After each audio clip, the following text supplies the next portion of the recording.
मेरे पास एक इस चीज़ को लेकर कमेंट्स आता है कि जो प्रेगनेंसी टेस्ट होती है वो बार बार नेगेटिव आ रही है, क्या रीज़न है। कई बार ऐसी सिचुएशन भी आई है, मेरी सब्सक्राइबर ने बाद में कंफर्म करके बताया कि रिज़ल्ट उनका बार बार नेगेटिव आ रहा था।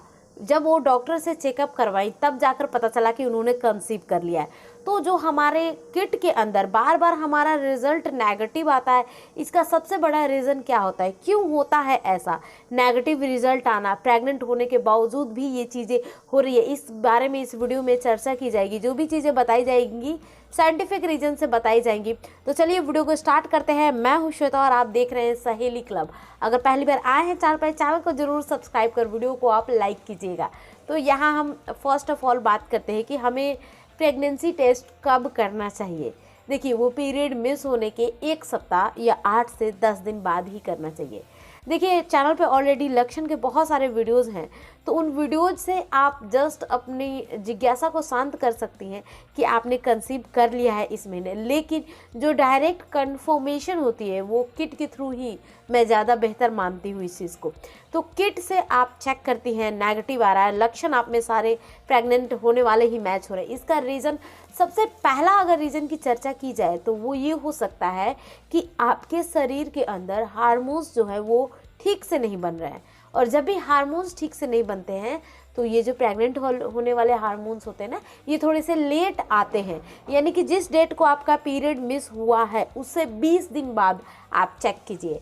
और चेक करने का तरीका है, हमेशा मॉर्निंग वाले यूरिन को ही कलेक्ट करके आप चेक कीजिए।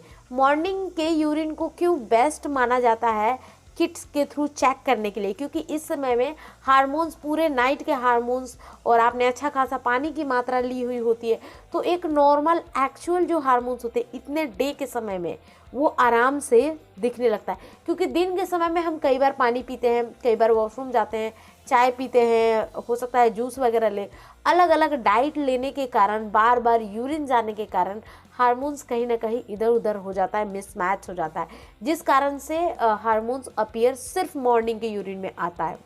अगर मैं यहाँ पे सेकंड पॉइंट की बात करूँ तो वो ये होगा कि शायद आपकी जो प्रेगनेंसी है वो एक इक्टॉपिक प्रेगनेंसी है।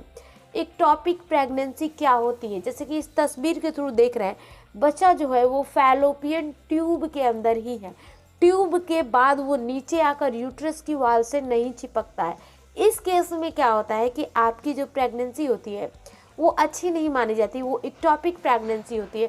और इक्टॉपिक प्रेगनेंसी किसी की भी एग्जिस्ट नहीं करती है, वो काम नहीं करती है, और उसमें बच्चा पूरी तरीके से कह सकते हैं कि डेवलप नहीं हो पाता है। अगर मैं यहाँ पे थर्ड पॉइंट की बात करूँ तो शायद आपको कोई प्रॉब्लम हो, कह सकते हैं कि किस तरह की प्रॉब्लम, जिसकी आप मेडिसिन ले रही हैं, वो आपकी पर्सनल प्रॉब्लम कुछ भी हो सकती है।